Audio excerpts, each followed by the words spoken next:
Gravity Rush. If we're talking about the future of Gravity Rush, I think it's important to understand how we got to this point. I can't say I've thought much of Japan's studio, besides for Ape Escape, until the PlayStation Vita dropped and I became a fan. Despite this, I look at things objectively. And based on what I perceived, I was confident Gravity Rush 3 would not be a thing. Ever. Prior to December 2020, if you mentioned anything Gravity Rush 3 related, you better believe I would be there to shut all your hopes and dreams down. But like I said, I had a reason to believe this. Fast forward to March of 2021, things are ever so slightly different. Over the past few years after the PlayStation Vita era ended, I think it's clear that Japan's studio didn't produce that many titles which stood out on a global scale. But at the end of the day, ever since the PS3 era, that's sort of what the studio evolved into. A AA but creative and exploratory studio. PlayStation Vita, being a handheld device, is drastically different to develop on and make titles for. AAA for a handheld console is not equivalent to a AAA for a home console, for many reasons, but most importantly, budget and time. Without getting into details, Japan Studio sort of turned into this AA studio during the PS3 era, like I just mentioned, but that could arguably be seen as AAA for a Vita, or a handheld device, with Gravity Rush as our evidence. From this point on, Japan Studio found a pretty sweet spot to be at. They can continue to create unique and creative smaller scale titles that are seen as larger scale titles for a handheld device. And something else that's interesting about Japan Studio is how they've always been a collaborative studio, right? Through that, they made two other iconic PS Vita titles, Soul Sacrifice and Freedom Wars. Along with that, they created the greatest game in existence to this day and potentially forever, Bloodborne, by partnering with From Software. But the one title made entirely by Japan Studio that was an absolute hit, Gravity Rush. It's been a while, but I vividly remember it.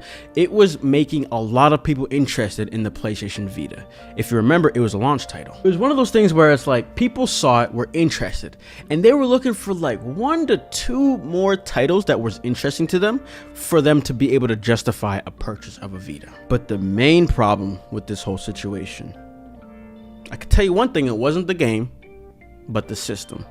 The PlayStation Vita. The lack of interest for the handheld, I think, negatively reflected Japan Studio in their plans. PlayStation began to rethink things, and essentially force them to go back to their old ways, which was creative AA titles that would help diversify Sony's lineup. And yes, they had to return to home consoles. If you guys keep up with the industry news, you probably saw this aggressive article from a few weeks back. Long story short, without going through this very long article, is April is the start of Japan Studio's fiscal year, and this is where they did not renew multiple staff's contracts. Majority of the teams have been let go, like Team Gravity as an example, but the only one that remains is the Asobi team. And if you don't know who they are actually the newest team in Japan Studio who created their latest hit. Their latest hit title, I think it's like 93 Metacritic on, 93 Metacritic score, Astrobot. And they will be the singular team that remains in the studio. Some of the staff will be joining the Asobi team. Others decided to just leave altogether. And there were a few that actually left with one of the members that created their own studio, which we'll be diving into in a little bit here. I had a plan to make this video before that article dropped, but it was this article that just really made me feel like the city needs me. At the end of the day, the headlines are super clickbaity, which I understand. But my bigger issue is the misinformation that began spreading. Ever since the company transitioned away from a handheld focus, the studio was shrinking. Many people were more interested in smaller but creative games. So as that winded down, they began to leave, especially people who preferred handheld development. Junichi Yoshizawa, I hope I pronounced that right. You did not. Junichi Yoshizawa, the producer of Freedom Wars, toured the 47 prefectures of Japan to market the game upon launch, just to announce he was leaving the company at the end of that tour. My man cashed out on the company wallet, then just said peace. Why would he drop their biggest new IP Japan studio has created in the last decade? Let's just go with that. And then leave. If you didn't know, to this day, Freedom Wars is a top 3 highest selling title by Japan Studio, topping Bloodborne's week 1 sales. It's obvious. Freedom Wars marked PlayStation's final devotion to the handheld device, and after this title shipped, nobody in that studio was going to be working on a handheld title for the foreseeable future. Yoshizawa's resume is majority PSP titles like Patapon. So I don't think I'm too crazy to say he's probably not interested in AAA game development. And he wasn't the only one. We're a bit off topic, but just know that this is important information. If we take what we know and what we just discussed, the question still remains.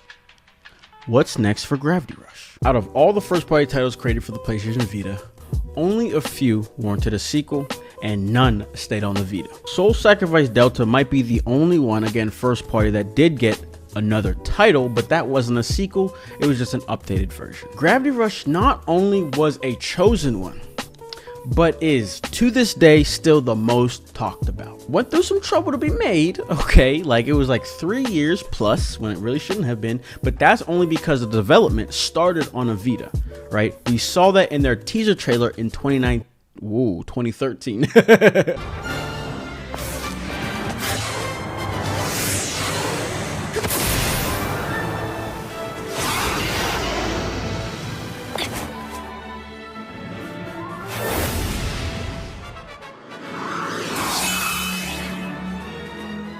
You can visually tell that looks nothing like what we know of Gravity Rush 2, right? And it's clearly running on a Vita. Another key individual is Keiichiro Toyama, our savior, who is the director and father of Gravity Rush. He left in December 2020 and started his own studio named Bokeh Game Studio. I don't know if I'm pronouncing it right, I have no idea. Along with that, he also brought along Kazunobu Sato. Looking at his resume, he worked on Puppeteer and The Last Guardian, to name a few. And then the other person was Junya Okura, and he worked on Gravity Rush 1 and 2, plus the Siren series. And again, this is all when they were at Japan Studio. If you recall, I mentioned ever since December of 2020, I had zero faith in Gravity Rush 3, right? It wasn't until Toyama dropped this fire video that got me thinking, you know me. While he's already said that his next game will be of the horror genre, the way he had Gravity Rush on the screen in this video for so long, I don't know, just made me think he definitely still holds the game close to his heart. So I went through the trouble of explaining the current state of Japan Studio for a couple reasons. One being to highlight the concept that I truly do not believe the people who are leaving the studio are leaving on negative terms. Their interests simply do not align with Sony's new approach. And two, I think the outrage is a bit over the top because the studio has since been operating a bit weirdly.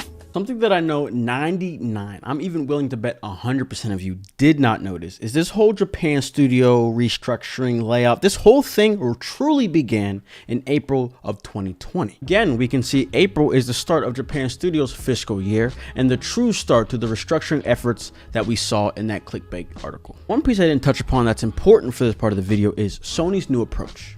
Because if you think about it, back in the day, during the Vita time, the PlayStation team, the management team was completely different. Jim Ryan and Herman Hulst, the new faces of PlayStation, made some peculiar comments when they first took the handles.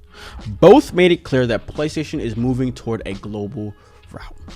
But more specifically, Jim Ryan is on the boat that, hey, we exist at a respectable level everywhere in the world. Why would global not be our mindset? Worldwide release for all PlayStation products like the PS5. And if you notice, they did try their best to get that worldwide release. UK was a bit delayed.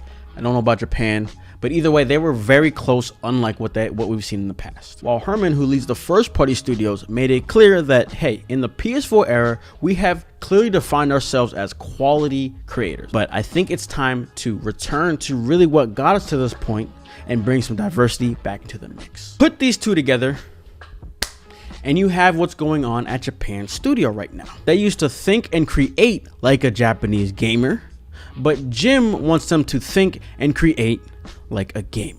Creating an external development department opens up the possibility for Japan Studio to get other studios to work on their custom IPs. This is basically what they've been doing, but this time around it's structured. The idea to downsize a studio does seem a bit much, but note, the Asobi team is a team of new, fresh faces. Remember, Japan Studio is one of, if not the first studio PlayStation formed. And from what I can tell, the people who have left were with the company for upwards of 10 to 20 years. Again, I do not think they left on bad terms. Meaning, I could see the possibility of Bokeh Game Studio doing something else with the Gravity Rush IP by working with Japan Studio. Keiichiro brought along two key individuals that we mentioned with him, one who also worked on Gravity Rush. So a guess I have is that Keiichiro could use his first horror game to put himself on the map, along with the studio of course, and then from there potentially gear up to return to the world of Gravity Rush. Personally, it feels like by the time this all kind of plays out, a third entry at that time is a bit weird. But I mean, I've noticed over the past couple of years, never say never with these sort of things. Like if we got a Shenmue situation, I would not be mad. I'm gonna be honest. Overall, the moral of the story is I do not feel the need to completely shut down a Gravity Rush 3 idea anymore. Because like I said in the start, that was my firm stance. The fact that Sony is finally structuring Japan Studio in a way that they've since operated and found a lot of success in is actually reassuring to me. Sony themselves had no plans of doing anything with the Gravity Rush IP from a first party standpoint. If they did, Gravity Rush 3 would have already been seen to some capacity. Sony found a lot of success by pouring money into the first party studios and creating specific directed titles, Last of Us, Horizon Zero Dawn as examples. Rather than having all these teams making bite-sized games in Japan Studio, they said let's minimize it to one, how it is for most of our other studios, and when it comes to our IPs that we still have, we can outsource that with this new department we've set up, and ultimately outsourcing would be cheaper and safer. If there was anybody Sony would let work on the IP, I'm pretty sure it's gonna be their ex-employee and the guy who birthed the whole damn thing.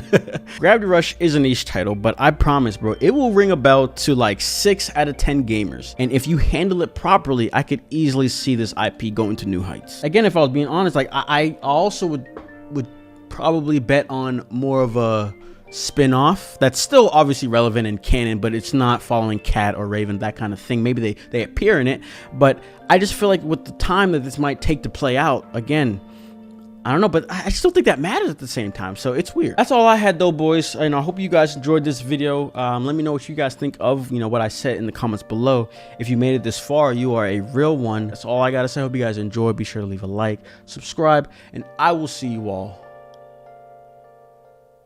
in the next video. Peace.